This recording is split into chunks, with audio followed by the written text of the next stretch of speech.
At my inaugural speech, I said to the people of the city of Detroit, give us 6 months.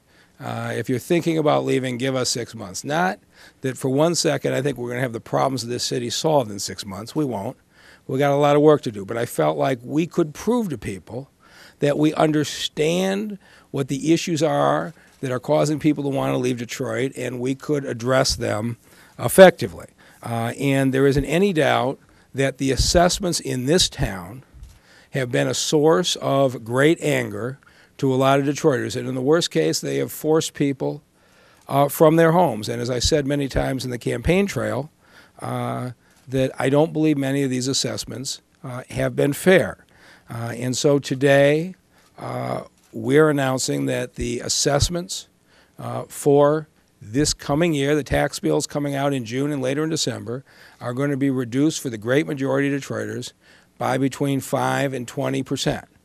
We think it's going to be a great piece for the homeowners in the city of Detroit. And this is 5 to 20% on the residential properties. It does not apply to commercial and industrial. This is not a process that I started. Mr. Ivanko and Mr. Horn were doing this assessment for quite some time. And those of you who follow this know that President Jones and a number of council members have been calling for this for a good part of the past year, saying this needed to be addressed. And so the process was underway when I got here. I got deeply involved in it, and I am very impressed with what our assessment team has done. They've done a thorough, I think, and fair approach. It's going to vary quite a bit in this community. If you're in some of the nicer neighborhoods in Detroit, you're going to get a smaller assessment cut because most of those neighborhoods have held their value. So if you're in Palmer Woods or Sherwood Forest or Indian Village, East English Village, if you're in downtown or midtown, and if you're in southwest Detroit, you're probably looking in the range of a 5% cut. Those properties either held their value overall or have come back lately. If you're east of Woodward, for the most part, you're probably looking at about a 10% cut. And those were areas that in the 2008-2009 recession didn't fall quite as far in the first place. If you're west of Livernois, chances are you're looking at a 20% cut because those were the areas where the values fell the fastest and have been the slowest to recover. So those who are shrewd investors might want to look at those areas as the next area to invest in. And so here's what we're saying to Detroiters. There are going to be a handful of people who don't get any cut. There are going to be a handful of people who get more than 20%. But the vast majority of Detroiters, the cut will be between 5 and 20%. So here's what's going to happen. In the next 2 weeks, every property owner in Detroit, 300,000 property owners, will get in the mail this change of assessment form. So when this form comes, don't throw it out. Please open it because chances are very good it contains good news.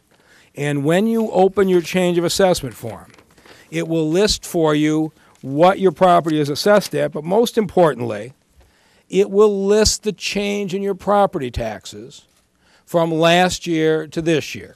And that line should contain good news. The example that we're using today is one where if your house was worth $80,000 and had a 16% cut, you'd save about $380. You're going to get, some people have a couple $100 savings, some people will have several $100 savings, going to depend on what your property's worth and which neighborhood that you are in, but we want everybody to open that form. After you get the form, it's not a bill. The form that's coming in the next 2 weeks is not a bill. You don't pay it. You will get your actual summer tax bill in June, and you'll pay it in July and August, and that's when the savings will kick in. You'll get a second bill in December, which will also have the tax cut baked into it because the assessment change applies for the entire year. We are also going to engage in an assessment of everybody's parcel individually over the next 3 years.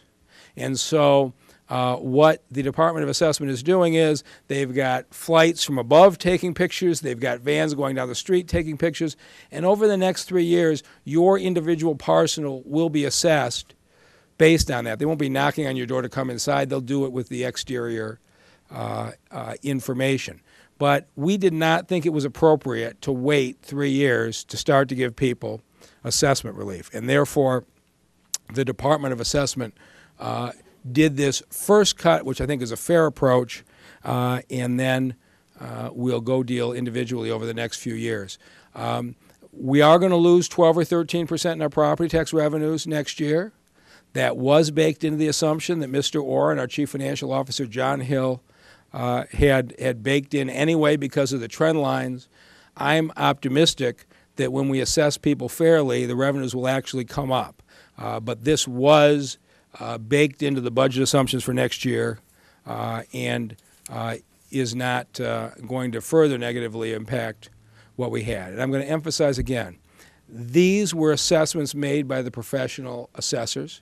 While I was out on the campaign trail, the council president, Brenda Jones, was arguing for a fair assessment process every day. And I know she's very pleased to see it come to fruition today. And with that, I'll turn it over to the president. Thank you, Mr. Mayor. And first of all, I'd like to say thank you to you and thank you to the assessors. This was something, and I say thank you to my colleagues for being here, and a big thank you to Member Spivey, who sat on the Budget and Audit Committee with me, as last year we talked about the assessments for so long. And I constantly asked, along with Member Spivey, along with Ken Cockrell, can we just assess everyone? I said to the assessor that one of the things that was said was they were looking at doing it on a case-by-case basis. I'm glad that we're doing the whole city. And so I say that you've also long heard that a change is coming. The change is here. The change is here. And I say to Detroit residents, hold on. Don't go any place. Stay right here. This city has changed. This city is changing.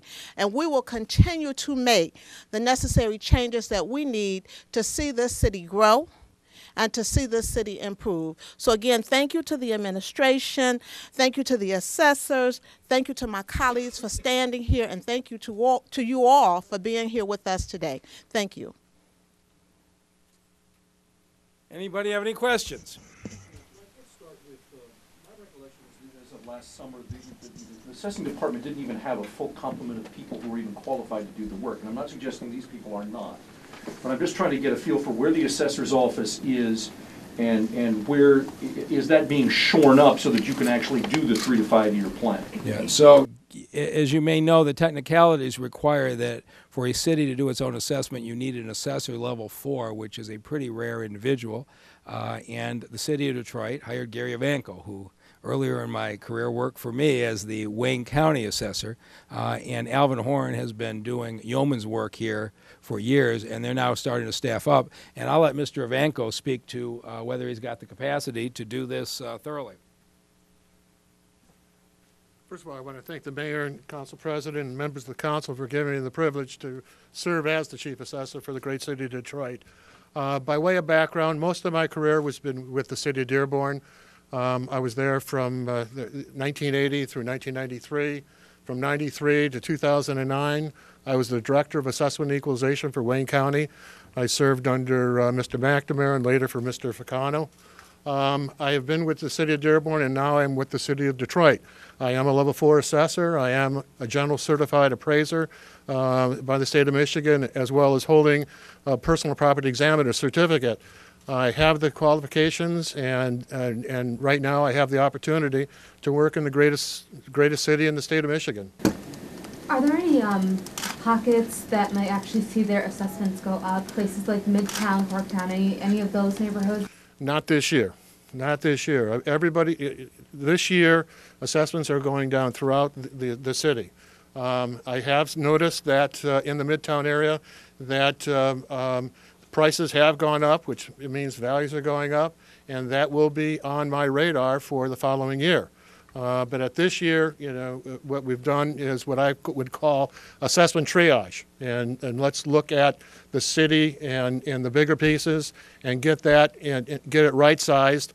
And we feel that we have done that. And we will get into greater detail as we proceed with this general reassessment over the next few years. Is it possible that as you guys do the individual parcels that folks who may experience a drop in property taxes now could see them go up down the road.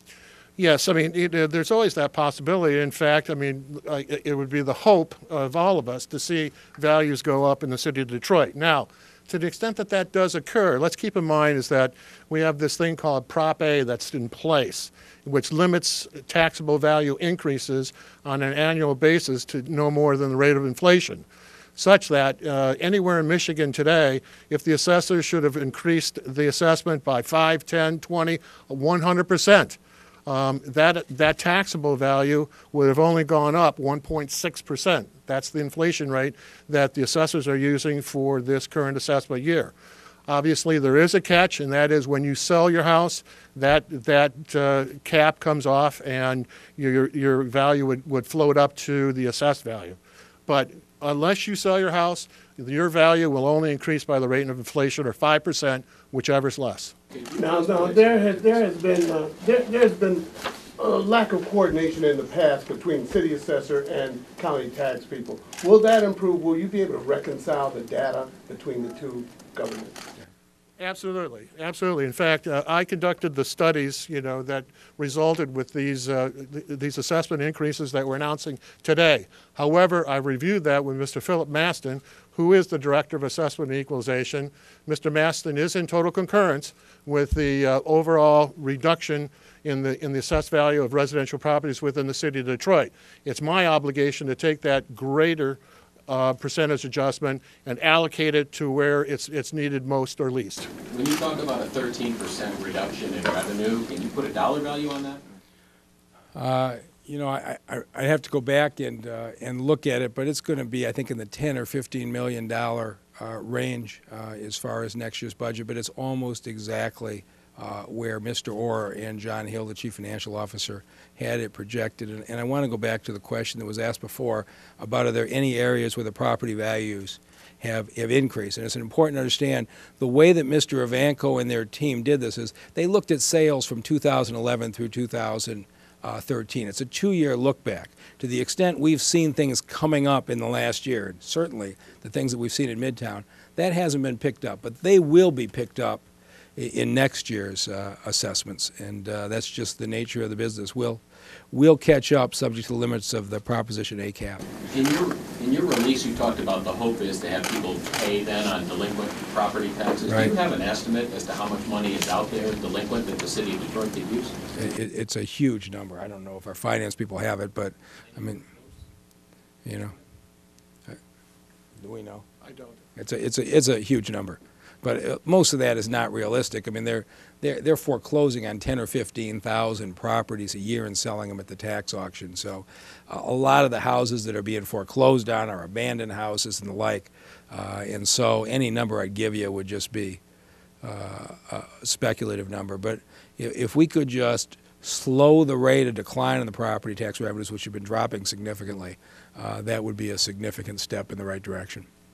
One of the problems that realtors in town are saying they see is that some of these enterprise zones that had development are coming up on the end of their lifespan, and that you're seeing quadruple millage increases as a result of that, and it's making it difficult to sell properties in some parts of town. I guess the question would be, is this help, or is this just the beginning step in terms of dealing with those kinds of Are the problems? NEZs expiring? Not that I'm aware of. Yeah, I don't. Rush Park, as I understand it, is seeing an end to it'll be in 2 years, but They must be, yeah, that must be way back, because I think most of the NEZs, they were started under Kilpatrick. I think they've got quite a few years still to run. I would think so. Yeah, we'll have to look at that. Brush Park may have been an outlier, but there is a question. I mean, you got all kinds of questions of fairness. If you happen to be in a neighborhood that's got this neighborhood enterprise zone, you get a significant cut in your taxes. But your neighbors could live a half a mile away, and they are not in that zone. And so what's happened over the years is we've created all these artificial structures to try to offset the fact that the city's property taxes are too high. So I won't tell you we're solving all the problems today, but we're taking a significant step in the right direction. Can you share a little detail on the process that was used to get to this point? In the past, you've only assessed about maybe 500 or 600 homes. How many homes were assessed this time around, and how did you get to this point? Well, it starts off with, collecting thousands of transactions. and sorting through these thousands of transactions and sifting through transactions that are meaningless, where somebody is conveying property for $1, for instance. But after sorting through those, then, you know, dividing these and looking at the sales transaction, comparing them to the assessed value on a district by district, and then after that, I then went and looked at each one of the 52 neighborhood enterprise zone homestead areas, did the same process, and the result is that these changes are based on what properties have sold for in the past 24 months.